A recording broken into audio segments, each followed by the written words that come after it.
Right, if you are tearing your hair out as a parent at the moment, there is salvation. It's usually in your child's bedroom, and it's usually involving a computer game. Most of us will have probably a little bit more time on our hands at the moment. A number of families might have at least one gamer in the house.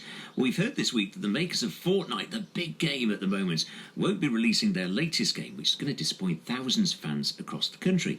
Now, if you don't actually know what Fortnite is, or you want some advice on games your children might be playing at the moment, Tom Dorr is gaming expert. He's head of education for the British Esports Association, also a part-time teacher. Afternoon to you, Tom. Hi, good afternoon. How are you? Yeah, really good, thank you. Do you know, it's interesting, isn't it? Because with regards to this, I've got friends who've got kids and they've all been saying, can't believe this announcement on top of everything else. They're now sulking about Fortnite. What's been the big deal about this? Yeah, sure. Look, I think it's a matter of timing, isn't it? There are different things happening in the world that maybe are more important than Fortnite and the Fortnite release. There's another big game that's just been released at the moment as well called Valorant, that was released in its sort of beta form, it's called, at the start of the month.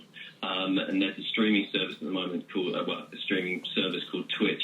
And on that at the moment, there are 780,000 people online watching this new game being played at the moment. Wow. And 165 million hours of people watching this since it's been released 2 weeks ago. So that might have had some effect on whether Epic are going to have decided to release Fortnite now or not. They don't want to compete, maybe. It's an incredible phenomenon, that, isn't it? How many people watch others gaming online?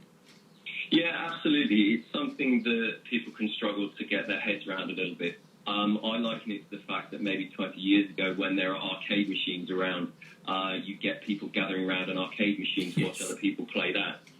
Twitch and Mixer and these other streaming services, YouTube, where people go now to watch other people play games, is just essentially the modern equivalent of that. Tell us about the Esports Association. I mentioned you're head of education for British Esports. What do you guys do? Yeah, absolutely. So the British Esports Association is the UK's national not-for-profit body for esports. Esports is classified as organised competitive video gaming. So it's not in your bedroom on your own playing against a computer. It's teams of people playing against other teams of people in a competitive environment. So there's about 35 or 40 different video games that are classed as esports because of this. And it runs from amateur the right the way through to professional. On your previous report, you mentioned Manchester City. So Man City have their own professional esports team. And so there are professional esports sides now, organisations competing against each other for multi-million-dollar prizes. There's a game called Dota 2, and the team of 5 that won the World Championships this year won $11 million between the 5. Wow. So does this mean that children can now go in front of the careers teacher, and when they say, what is it you'd like to do, rather than become a policeman or a mechanic or a plumber, they can actually say, I want to become a gamer?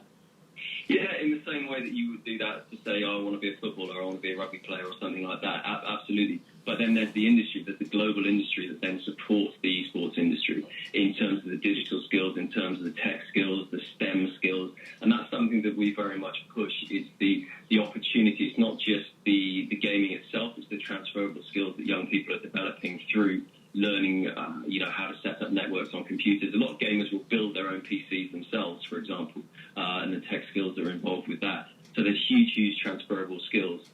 We've actually just written as well, it's a world first actually, we've written a BTEC qualification in esports that's going to be taught in colleges and schools from next September.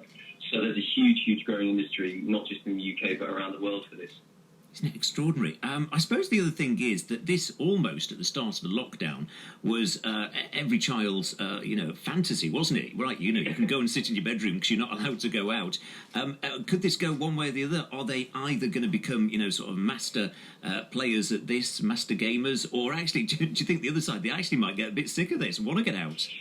Yeah, potentially. I think, as with everything in life, it's all about balance, it's all about moderation, and we're at a time now where esports and gaming can actually provide a wider service in terms of socialisation, in terms of keeping young people in touch with their friends and allowing them to socialise, even if it's not in person, but they're doing it virtually.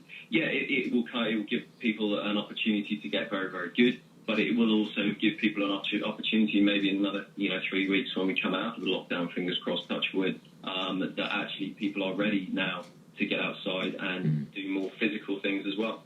Tom, what an absolute pleasure talking to you. Tom Dorr, gaming expert, head of education for the British Esports Association, also a part-time teacher.